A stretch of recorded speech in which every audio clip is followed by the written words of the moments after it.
London's Heathrow Airport is back in business after yesterday's shutdown. A crane truck crashed into a light rail cable in Tinshui. The foreign ministers of China, Japan, and South Korea meet in Tokyo.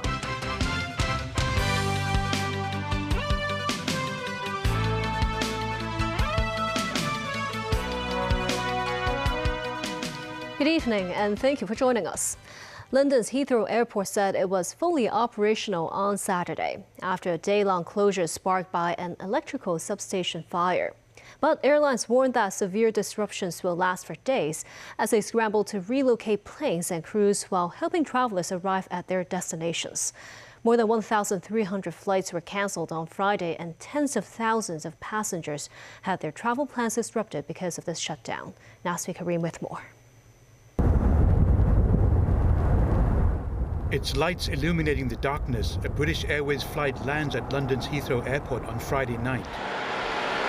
Later, the first takeoff from the stricken airport since a fire at a nearby power substation completely shut down Heathrow for a day.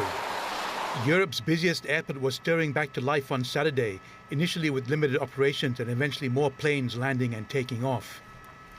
More than 1,300 flights were cancelled on Friday, leaving tens of thousands of passengers stranded in London and around the world. The airport's CEO, Thomas Walby, said Saturday should be a normal day at Heathrow. This afternoon we will prioritise incoming flights that have been stranded in Europe so we can get as many passengers into the country as we possibly can. After that, a few flights will be taking off during the evening, and that is about it. They should come to the airport as they normally would. There's no reason to come earlier. What I'd like to do is to apologise to the many people who have had their travel affected during the day today. We are very sorry about all the inconvenience. The blaze started just before midnight on Thursday at an electricity substation more than 3 kilometres from the airport. It knocked out power to Heathrow and thousands of homes in the area. It took firefighters around 7 hours to bring the fire under control and help restore power. Meanwhile, chaos around the world for passengers heading to London. In Atlanta, Georgia, in the US, this passenger was looking on the bright side.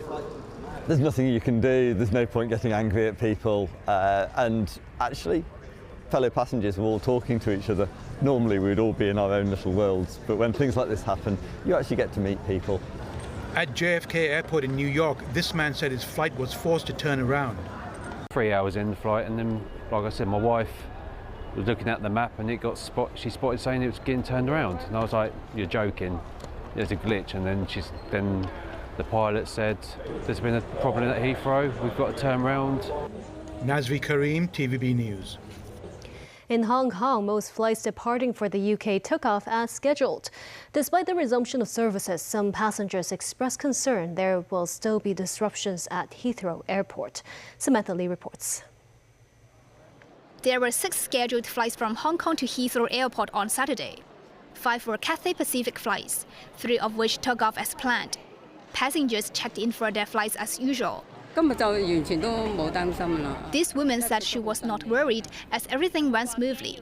However, some passengers were unsure if Heathrow Airport was ready to handle large numbers of passengers during the initial resumption of services. This man said he was a bit concerned about the situation at Heathrow Airport. While this man said he was feeling a bit unsure about the situation, but would just go ahead with his travel plans.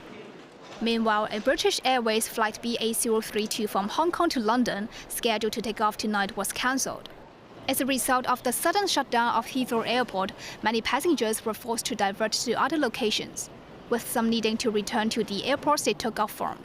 A representative from the insurance industry said passengers who bought insurance before departure would be able to receive compensation if their flight was delayed by 5 hours or more.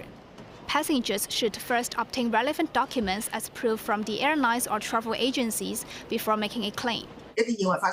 Selina Lau, chief executive of the Hong Kong Federation of Insurers, said travelers should get refunds from the organizers before applying for compensation from the insurance companies, as stated in the insurance plans. She added the amount of compensation depends on the type of insurance plans, but usually consumers would be able to receive at least a few thousand Hong Kong dollars. Samantha Lee, TVB News. The MTR's light rail services were disrupted for more than 4 hours this morning. That's after a crane truck crashed into a light rail cable in Tianshui. The driver of the vehicle has been arrested. The crane truck that struck the light rail overhead cable was parked near Tianyu Station. The crane tilting precariously at an angle of 45 degrees. Opposite Tianyu Station, a section of overhead cable broken. At around 7 a.m., the MTR announced a crane truck hit an overhead cable while passing through Tianyu Station. The crash disrupted the station's power supply. Light rail services were suspended at Tianyu Station, Tinhang Station, and stations between Chesuit and Tinyat. MTR engineering vehicles reached the scene to undertake emergency repairs. Traffic lanes temporarily closed with officers dispatched for coordination efforts. MTRC arranged free shuttle bus to pick up affected passengers. However, some passengers could not locate the pickup point. This man said instructions from staff or signs showing where to find the pickup point would have been helpful. A 41-year-old crane lorry driver has been arrested on suspicion of dangerous driving in relation to the case.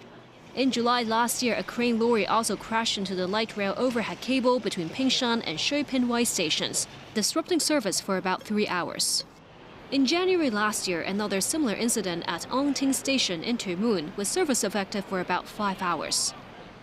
The Transport Department said it received some 36,800 online applications for vehicle license renewals in the first 2 months of this year. That's more than 80% year-on-year increase. Since December last year, the Transport Department has issued more than 190,000 new vehicle licenses that are no longer printed with an expiry date. Vehicle owners who do not have to replace their licenses every time they renew them if their vehicle's plate numbers and colors remain unchanged. Fees at public hospitals will soon be adjusted, and sources suggest less urgent accident and emergency patients will be charged more.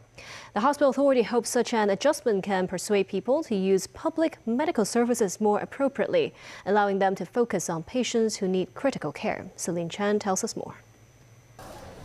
Patients attending the accident and emergency departments will be triaged according to their clinical conditions. In 2024, the hospital authority was able to meet its performance pledges on the waiting time for the most prioritized critical and emergency cases. The two groups were treated immediately or within 15 minutes respectively, but only around 3/4 of the third most critical group of urgent cases were treated within 30 minutes. The two categories with the lowest priority accounted for more than 55% of the total number of A&E attendances, and the HA says these cases delayed the treatment of the more urgent Category 3 patients. The government is set to adjust public medical services charges, and sources suggest a 2-tier charge would be implemented. Under the new plan, patients falling under the critical and emergency categories would receive treatment for free, waiving them from the current $180 fee. The charges for urgent, semi-urgent and non-urgent patients would be increased to around $300 to $400, a level comparable to that of private clinics. VHA hopes resources can be better allocated to take care of more urgent patients. With the experience in 2017, we noted that during that year, the price increased from $100 to $180. The next year, the accident and emergency department attendance has dropped 5%. It actually has some persistent effect. Some worried about an increase in clashes involving frontline triage nurses after the new practice came into effect, as the decisions would directly determine the medical fees charged. The chairman of the HA's coordinating committee in A&E, Alex Yu, said the triage nurses would use systematic and scientific methods to assess patients' condition, adding that frontline medical staff are well trained and the current triage guideline is ideal. The HA emphasized that different mechanisms for waiving medical charges would also be in place to support less advantaged groups in need of medical treatment. In addition to reviewing the current A&E charges, VHA said it would also strengthen public education to encourage patients to use the A&E services more properly. Celine Chan, TVB News. In Tokyo, Foreign Minister Wang Yi attended the 11th Trilateral Foreign Ministers meeting involving China, Japan and South Korea. Wang said 3 countries should deepen communication and called for the restart of negotiations on the Trilateral Free Trade Agreement. Japan's Foreign Minister Iwaya Takeshi said 3 countries should step up preparations for the meeting between the 3 state leaders. Samantha Lee reports. Foreign Ministers Wang Yi of China, Takeshi Iwaya of Japan, and Cho Tae-yi of South Korea held the 11th Trilateral Foreign Ministers meeting this morning in Tokyo. Wang noted this year marks the 80th anniversary of the victory of the Chinese People's War of Resistance against Japanese aggression. He stressed only by holding correct perceptions of history can the countries build a future together.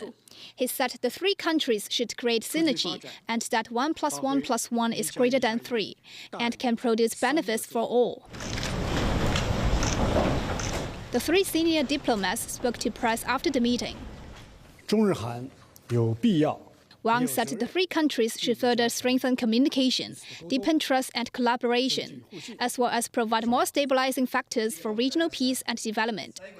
Wang also pinned hopes on continuing negotiations on the free trade agreement. He also said the 3 countries will co-organize the Year of Cultural Exchange and attain the goal of 40 million people trips between the 3 countries by 2030. Japanese Foreign Minister Iwaya said the road was at a turning point, and it was more important than ever that we should make efforts to overcome division and conflict through cooperation. He also voiced Japan's concerns over North Korea's nuclear and missile development. Korean Foreign Minister Cho said peace on the Korean Peninsula is a crucial factor for road prosperity. Samantha Lee, TVB News. North Korean leader Kim Jong-un expressed his unwavering support for Russia's war in Ukraine during a meeting with a top Russian security official in Pyongyang. The meeting between Kim and Sergei Shoigu, Russia's Security Council secretary, followed a South Korean intelligence assessment in late February that North Korea had likely sent additional troops to Russia. North Korean and Russian state media said Kim and Shoigu discussed various issues. These included Russia's war in Ukraine, Moscow's dialogue with U.S. President Donald Trump's administration, and the security situation on the Korean Peninsula. They reaffirmed the willingness of the 2 countries' leaders to unconditionally uphold a major mutual defense treaty reached at a summit last year in Pyongyang. And still ahead, the baby panda twins and their mom meet the public for the first time at Ocean Park. Massive protests in Seoul by supporters and opponents of South Korean President Yoon Suk-yeol. The 47th U.S. President Donald Trump says the next generation top fighter jet is named F-47.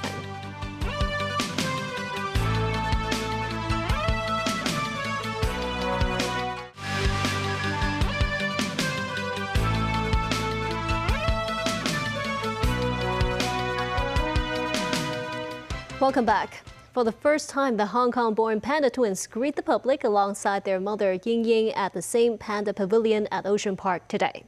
All 3,000 tickets for today's viewing sessions were snapped up before noon. Each viewing session is 3 minutes long. For the first time, the public can see the panda mom, son and daughter all in one frame. Ying Ying, the mother, could not hold back her affection for her twins.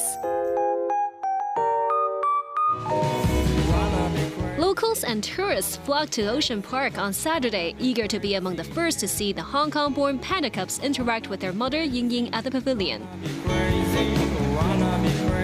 We planned for a month ago because we looked for the news and the panda, they are very cool, so we plan to come to look for them. The staff instruction is very clear, so we can come here to get the tickets so quickly. Ticket holders can view the panda family for 3 minutes instead of 5 minutes.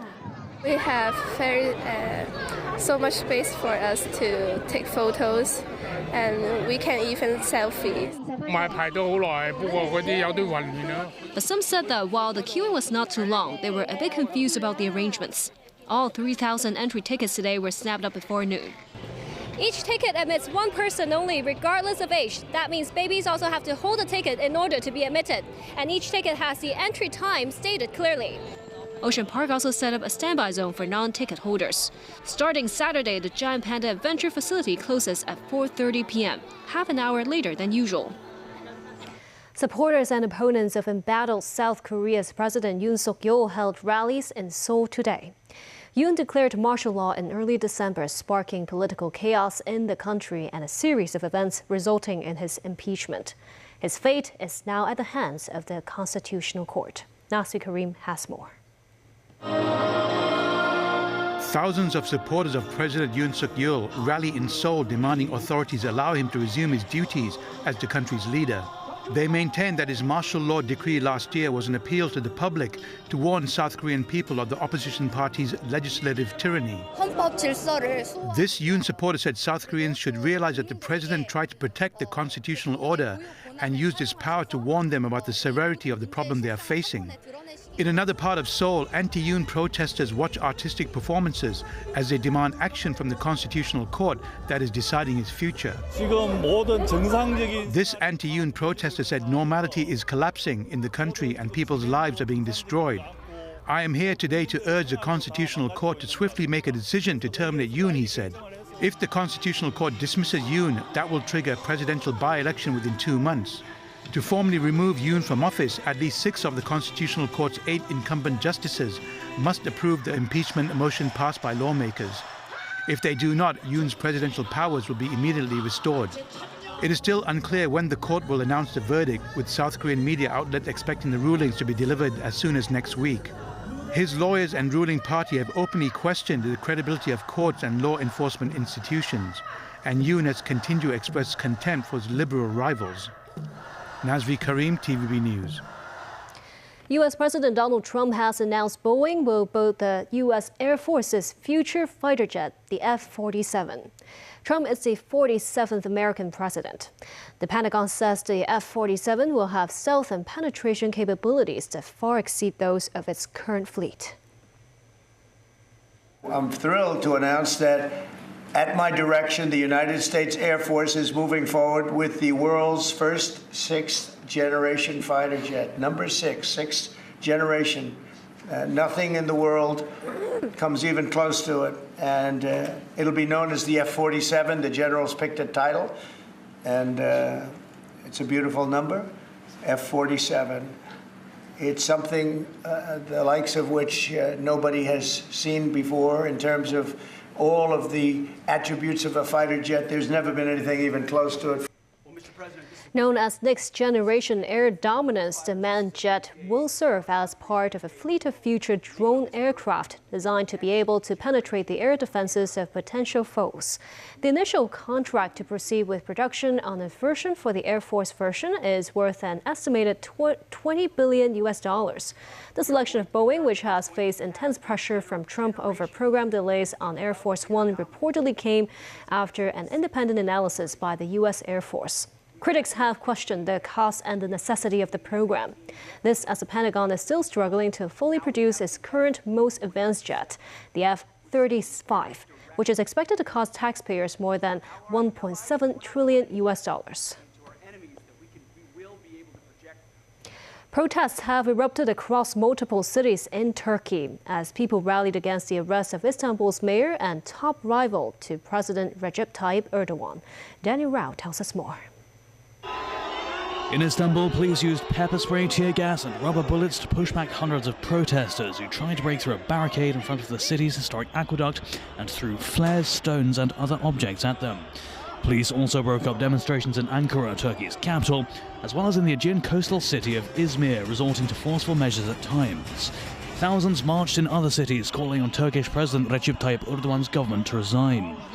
Turkey's Interior Minister Ali Yerlikaya said at least 97 people have been detained. The demonstrations come after Istanbul Mayor Ekrem İmamoğlu was arrested in a dawn raid on his residence on Wednesday over alleged corruption and terror links. This escalated a crackdown on opposition figures and dissenting voices. Many view the arrest as a politically driven attempt to remove a popular opposition figure and key challenger to Erdogan in Turkey's next presidential race, currently scheduled for 2028. Imamoglu was expected to be nominated as the opposition Republican People's Party's presidential candidate in a primary on Sunday. Government officials reject accusations that legal actions against opposition figures are politically motivated. They insist Turkey's courts operate independently. Turkish President Erdogan said his government would not tolerate street protests. He accused the opposition party of links to corruption and terror organizations. Analysts say Imamoglu could be removed from office and replaced by a trustee mayor if he is formally charged with links to the outlawed Kurdistan Workers' Party, or PKK. The PKK is listed as a terrorist organization by Turkey and its Western allies. General TV News. George Foreman, the fearsome former world heavyweight champion boxer who lost the rumble in the jungle to Muhammad Ali in 1974, has died. He was 76. No cause of death has been given. A former Olympic champion, Texan native Foreman was one of the most fearsome fighters in boxing history and even reclaimed the world title as a 45-year-old in one of sport's greatest comebacks. Nasby Karim has more. He was the Mike Tyson of his era, considered unbeatable with the battering ram of a punch. But despite his daunting reputation, it was defeat that turned Foreman into a legend. The famous rumble in the jungle in 1974 in Kinshasa, in what is now the Democratic Republic of Congo, was where Foreman met his match in Muhammad Ali, who tired out the then champion using rope-a-dope tactics, finally knocking out Foreman in the 8th round. I think Muhammad Ali and I did something for the world because people in Saudi Arabia, China, Japan, all over Africa, Europe, they all stood up at weird hours of the morning and night to see that fight. And they looked at it from Africa and they saw two men contending. One was supposed to win and the other had no chance. And they were shocked to see the Muhammad Ali win that fight. He later retired but made a famous comeback, pulling off a spectacular knockout in 1994 against Michael Moorer to claim 2 heavyweight belts. He was also a devout preacher, a devoted husband, a loving father, and a proud grand and great-grandfather. He lived a life marked by unwavering faith, humility and purpose, his family wrote. The former Olympic gold medalist was also a successful businessman later in life with his George Foreman grill, used mainly to cook steaks and which sold more than 100 million units. But his legacy will always be his reputation in the ring and awesome punching power. Whether it's pummeling Joe Frazier in 1973 or hitting the deck against Muhammad Ali, Foreman will always be remembered as a champion. Nazri Karim, TVB News. And that's the news. Thank you for watching.